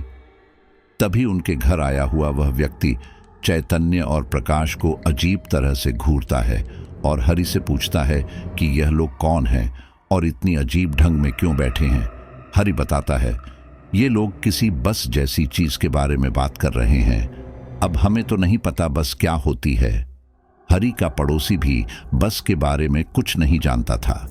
चैतन्य और प्रकाश को ये सब कुछ काफी अजीब लग रहा था। गणेश चतुर्थी पिछले हफ्ते पूरे देश में बनाई गई थी और ये अब मना रहे हैं। प्रकाश और चैतन्य घर का सारा सामान देखते हैं, सब कुछ पुराना था, लोगों के रहने का ढंग पुराना था। चैतन्य और प्रकाश सोचते हैं कि ये गांव कितना पिछड़ा हुआ है। प्रकाश तो कह भी देता है, आप लोग समय से बहुत पीछे चल रहे हैं। इस पर हरि का पड़ोसी चिढ़ जाता है और कहता है, यह आप कैसे कह सकते हैं? हमारा गांव तो और दूसरे गांव से बहुत बेहतर है। यहाँ जितनी सुविधाएं हैं और दूसरे गांव में सुविधा नहीं है। इन बातों को सुनकर चैतन्य और प्रकाश और भी ज्यादा कंफ्यूज हो रहे थे। सभी लोग खाना खा लेते हैं, तब उनकी नजर एक छोटे बच्चे पर पड़ती है जो बहुत सारे तांबे के सिक्कों से खेल रहा था। चैतन्य कहता है, यह तुम किससे खेल रहे हो? वह लड़का बताता है, यह पैसे हैं, मैं इनसे की कुछ चीज लेकर आऊंगा। चैतन्य कहता है, इससे खाने की चीज कौन देगा? वह लड़का कहता है, पड़ोस के काका देंगे। इतना कहकर वह लड़का पड़ोस में चला जाता है। वह जहां जाता है, उन्होंने अपने घर के अंदर ही एक छोटी सी दुकान कर रखी थी और वहां भी खाने पीने का सारा पुराना ही सामान मिल रहा था। चैतन्य के जमाने का तो कुछ भी नहीं था। जो कभी किसी पुराने में जमाने में चलती थी वो वाली चूरन थी, आटे की बनी हुई चीज थी। चैतन्य को लग रहा था कि जैसे ये लोग पुराने समय में आ गए हैं। वो लड़का पड़ोस के दुकान वाले से खाने का कुछ सामान लेता है और उनके आगे सिक्के खिसका देता है और वह आदमी सिक्के चुपचाप रख लेता है। उसे बहुत हैरानी होती है कि यह कैसे मुमकिन है, ये सिक्के तो चलते भी नहीं है, तो इस आदमी ने कैसे ले लिए? चैतन्य का दिमाग घूमने लगता है। वह कहता है, मैं आपके और पैसे देख सकता हूं? इस पर वह दुकान वाला थोड़ा अजीब मुंह बनाता है, लेकिन वह अपने दूसरे पैसे भी दिखा देता है। वह सिक्के सारे पुराने थे। चैतन्य को बुरी तरह हैरानी होती है और वह उल्टे पांव प्रकाश के पास आता है। प्रकाश कहता है, अरे तू कहाँ चला गया था?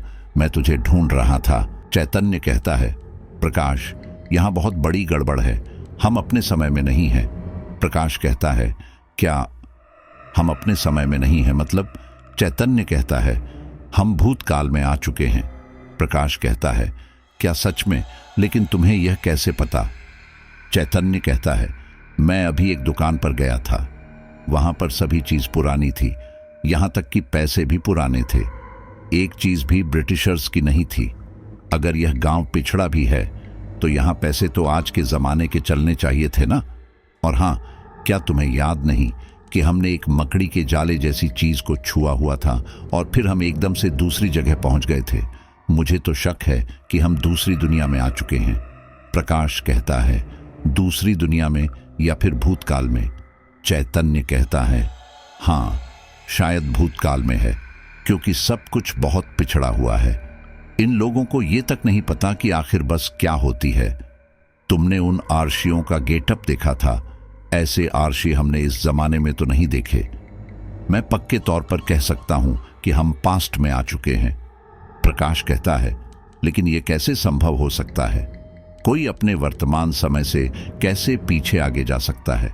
चैतन्य कहता है, हो सकता है हमने लोगों को बातें करते देखा सुना है, लेकिन कभी इसकी सच्चाई तक नहीं जा पाए हैं। लेकिन हमें यहां से निकलना है, मैं यहां नहीं रह सकता। प्रकाश कहता है, मैं भी नहीं रहना चाहता, चलो किसी से मदद मांगते हैं। फिर वे लोग वापस हरि के घर जाते हैं और उससे पूछते हैं, क्या आप बता सकते हैं कि यह कौन सा वर्ष चल रहा है? तो हरि बताता है कि यह वर्ष 1143 है। यह सुनने के बाद प्रकाश और चैतन्य बुरी तरह घबरा जाते हैं कि ऐसे कैसे हो सकता है। उनका शक सही निकलता है। चैतन्य प्रकाश से कहता है, क्या यह सब कुछ सच है? मुझे यकीन नहीं हो रहा। प्रकाश कहता है, अब हम क्या करें और कैसे पता करें, या किसी और गांव में चले? चैतन्य कहता है, हाँ, हम एक बार ये भी करके देखते हैं। इसके बाद वे लोग वहां से पैदल चलते चलते एक अन्य स्थान पर पहुंच जाते हैं और वहां के लोगों से पूछते हैं तो वे भी बिल्कुल यही वर्ष बताते हैं। अभी इन्हें यकीन हो चुका था कि ये लोग सच में भूतकाल में आ चुके हैं।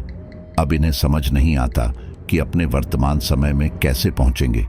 चैतन्य कहता है, मेरे ख्याल से हमें उस जंगल में वापस जाना होगा। प्रकाश कहता है, लेकिन क्यों? इतने बड़े और घने जंगल को हम कैसे पार करेंगे? चैतन्य कहता है, क्योंकि हम जब अचानक से किसी अनजान जगह पर पहुंचे थे तो वह कोई और नहीं, वह जंगल ही था। तुम्हें याद है ना, हम एक झरने के पास खड़े थे, वहां हमें एक अजीब सा मकड़ी का जाला दिखा था। ये सब उसी की वजह से है। चलो वापस वहीं चलते हैं जहां से आए थे। हो सकता है वह लूप हमें अभी भी दिखाई दे और शायद हम वापस अपनी दुनिया में चले जाएं। प्रकाश कहता है, ऐसा ही होगा ना? कहीं ऐसा तो नहीं कि हम सही जगह है और बस बेकार में ही जंगल में जा रहे हैं? चैतन्य कहता है, नहीं, मैं नहीं मान सकता। चलो हमें वहां चलना चाहिए। अब वहां मदद तो मिल ही नहीं रही थी, इसलिए ये लोग वापस जंगल में जाते हैं। उस जंगल में पहुंचने के लिए इन्हें लगभग 2 दिन लग जाते हैं। तब जाकर ये कुंभी के गढ़ पहुंचते हैं। इन्हें वापस जंगल में देख कुंभी और उसके समूह के लोग एक बार फिर हैरान हो जाते हैं। प्रकाश उन्हें अपनी सारी आप बीती बताता है। प्रकाश और चैतन्य के मुंह से यह सुनने के बाद कि ये लोग भविष्य से आए हैं, कुंभी और उनके साथियों को यकीन ही नहीं होता। टुम्पा कहती है, लेकिन तुम लोग यहाँ आए कैसे? प्रकाश उसे ये भी बता देता है कि पास में एक नदी बहती है, हमने अपने आप को वहां पाया था, हमारे सामने एकदम से सारी चीज बदल गई थी। तभी कुंभी कहता है, अगर तुम सच बोल रहे हो तो वो सूक्ष्म छिद्र अभी भी वहीं आसपास ही होगा, क्योंकि जब वहां से आने का रास्ता है तो यहां से जाने का रास्ता भी होगा। प्रकाश कहता है, हाँ, इसीलिए हम उस नदी के पास जा रहे हैं। क्या तुम हमारी मदद कर दोगे? क्योंकि पिछली बार हमें एक तेंदुआ मिल गया था, हमें डर है कि कहीं फिर से हमें कोई जंगली जानवर ना मिल जाए। ये बात कंफर्म करने के लिए सच में यह कौन से सन चल रही है? प्रकाश और चैतन्य कुंभी से भी पूछते हैं तो वे बताते हैं कि हाँ, यह बात हकीकत है कि 1143 सन है। भले ही वे लोग जंगलों में रहते थे, लेकिन इनकी भी अपनी खास जिंदगी थी। ये भी दिन, महीने, घंटे सब गिनते थे। बस इन्हें अन्य लोगों के साथ रहना पसंद नहीं था। चैतन्य और प्रकाश जल्दी से उस नदी के किनारे पहुंचते हैं। उनके साथ कुंभी और टुम्पा भी गए थे, लेकिन अब परेशान करने वाली बात यह थी कि उन्हें वह होल दिखाई नहीं दे रहा था। चैतन्य कहता है, ध्यान से देखो, कहीं ना कहीं हवा में ही वह होल होगा। वे लोग पेड़ों के आसपास, छोटी मोटी झाड़ियों के आसपास देखते हैं, जहां पर कीड़े मकोड़े अपना जाला बना लेते हैं, क्योंकि वो होल छोटे से जाले की तरह ही दिख रहा था।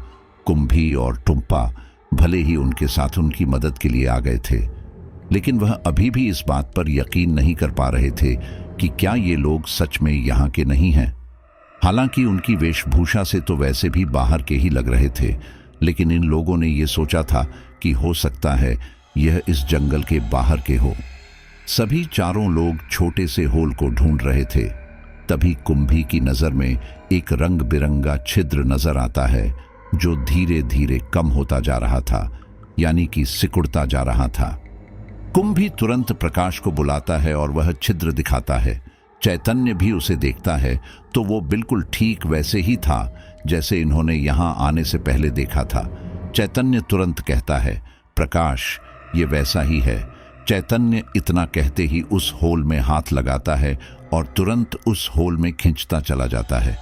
एक बार फिर सब कुछ उसे वैसा ही महसूस होता है जैसा तब महसूस हुआ था जब पहले उसने इस होल को छुआ था। वो वापस उसी झरने के पास पहुंच जाता है जहां पर ये प्रकाश के साथ किसी व्यक्ति की तलाश में आया था। चैतन्य को समझ आ जाता है कि हाँ, वह होल के जरिए से ही किसी दूसरे समय में गया था। लेकिन लगभग 10 मिनट हो जाते हैं, चैतन्य के पास प्रकाश नहीं आता। वह प्रकाश को आवाज लगता है, लेकिन उसे प्रकाश कहीं नजर नहीं आता, क्योंकि चैतन्य सोच रहा था कि शायद उसके बाद पहले की तरह प्रकाश इधर उधर से निकाल कर आएगा। लेकिन काफी देर तक भी प्रकाश वहां नजर नहीं आता। इसके बाद चैतन्य वह छोटा सा होल देखने की कोशिश करता है। उसे हैरानी होती है कि अब वह होल नजर ही नहीं आ रहा था। वह बार बार उस चट्टान के आसपास देख रहा था, उसे मकड़ी का झाला तक नजर नहीं आ रहा था। चैतन्य बेचारा प्रकाश के लिए बहुत परेशान हो जाता है। फिर वह वापस उस स्थान पर जाने लगता है जहां पर विमान क्रैश हुआ था। कुछ देर में उसे थोड़े शोर शराबे की आवाज आती है। वह तुरंत उस जगह पहुंचता है तो देखता है कि सेवा के जवान आ चुके हैं और वो सभी की मदद कर रहे हैं। इसी बीच चैतन्य एक जवान से प्रकाश के बारे में भी बताता है। उसके कहने पर सेना का वो जवान झरने के पास भी जाता है, लेकिन वहां कहीं भी प्रकाश नजर नहीं आता। सेना का जवान देखता है कि चैतन्य के सिर पर भी थोड़ी बहुत चोट लगी हुई है। उसे लगता है शायद सिर पर चोट लगने की वजह से इसके दिमागी हालत ठीक नहीं है, क्योंकि बार बार चैतन्य किसी छोटे से होल की बात कर रहा था, कंकालों के गढ़ की बात कर रहा था और पुराने जमाने की बात कर रहा था। ऐसे में वह जवान उसकी बात पर इतना गौर नहीं करता है और वापस उसी जगह चला जाता है जहां प्लेन क्रैश हुआ था। बेचारा चैतन्य बार बार प्रकाश के बारे में कह रहा था, लेकिन उसकी कोई नहीं सुन रहा था। अब प्रकाश के साथ क्या हुआ, क्या नहीं, क्या वह वही उसी दुनिया में रह गया या कहीं बीच में फंस गया या फिर कहीं और चला गया, ये कोई नहीं जानता। लेकिन चैतन्य को प्रकाश नहीं मिला। जब मदद मिलने के बाद सबको शहर पहुंचा दिया गया, तब वहां पर भी चैतन्य ने प्रकाश के बारे में बताया। बाद में लोगों ने प्रकाश को जंगल में काफी जगह ढूंढा, ना तो उसके डेड बॉडी मिली और ना खुद प्रकाश ही मिला। प्रकाश के घर वालों ने भी काफी कोशिश की, लेकिन उसका कुछ पता नहीं चला। बाद में पुलिस वालों ने कह दिया कि हो सकता है वह रास्ते को ढूंढने के चक्कर में किसी नदी के पास चला गया होगा और गलती से उसमें बह गया होगा। पुलिस वालों को तो केस बंद करना होता है, इसलिए वह बहाने ढूंढते ही हैं। लेकिन चैतन्य को इस बात की हैरानी हो रही थी, क्या उसने कुछ ही घंटे में कई दिन बिता लिए थे। क्योंकि इनका प्लेन क्रैश हुआ था, तब मदद मिलने में पूरा 1 दिन लग गया था। वहीं इसने दूसरी दुनिया में 3-4 दिन बिता लिए थे। ये काफी हैरान होने वाली बात थी। फिलहाल जो भी है, चैतन्य उन सब बातों को नहीं भूल सका। उसे वो कंकाल हमेशा याद रहा और कभी कभी तो वह सपने में देखता था कि प्रकाश उससे मदद मांग रहा है। चैतन्य को हमेशा ही लगा कि प्रकाश कहीं फंस चुका है। साथियों, वैसे मैं आपकी जानकारी के लिए बता दूं कि चैतन्य अब इस दुनिया में तो है नहीं, लेकिन उन्होंने अपनी आप बीती अपनी नई पीढ़ी को सुनाई थी और उन्हीं में से एक ने हमारे साथ स्टोरी शेयर की है। हालांकि वे भी इस चीज को मजाक ही मानते हैं और कहते हैं कि शायद चैतन्य जी की दिमागी हालत ठीक नहीं थी। लेकिन जब पूरी स्टोरी को मैंने सुना कि मुझे लगा कि दुनिया में ऐसे कई रहस्य हैं जो हमने अभी तक जाने भी नहीं है, और सच कहूं तो अभी तक हमारे वैज्ञानिकों ने भी इस दुनिया का महज 5% ही जाना है। 50% चीजें तो ऐसी हैं जो हमारी सोच से भी परे है, और शायद आने वाले कई सालों तक उन चीजों पर साइंटिफिक रिसर्च होगी, तब वो हमारे सामने आएंगी और तब उन पर कुछ यकीन किया जाएगा। तब तक हमारे पास केवल स्टोरीज हैं। उन पर यकीन करना या ना करना ये केवल आपके ऊपर डिपेंड करता है, क्योंकि हम किसी चीज की सत्यता का दावा बिल्कुल भी नहीं करते। तो उम्मीद करता हूं कि स्टोरी आपको काफी ज्यादा अच्छी लगी होगी। हालांकि इस स्टोरी में मुझे एक सवाल खनकता रहा, और वो ये था कि वहां पर जो लूपहोल बना, आखिर वो बना तो बना कैसे? किसी ने उसको बनाया था या कोई उससे समय यात्रा कर रहा था जो शायद अपने आप को छुपाना चाहता है इस दुनिया में? आपको इस सवाल का जवाब मिले तो मुझे भी बताना। अच्छा, स्टोरी आपको कैसी लगी ये मुझे कमेंट में जरूर बता दे। अब मैं उन लोगों का नाम लेना चाहूंगा जिन्होंने पिछली कुछ स्टोरीज पर कमेंट्स में अपने विचार जाहिर किए। रिया अधिकारी, कोलकाता; नेहा मलिक, सोनीपत; विशाल कुमार, मोहाली; रिजवान; सोनू यादव, इलाहाबाद; दीपक यादव, उत्तर प्रदेश; रवीना लांबा, काठमांडू; राम भुवन सिंह, वाराणसी; रोशन मौर्या, बिहार; अवनीत जालंधर, जुनैद, दिल्ली; रितु, कानपुर। सभी साथियों का बहुत बहुत धन्यवाद।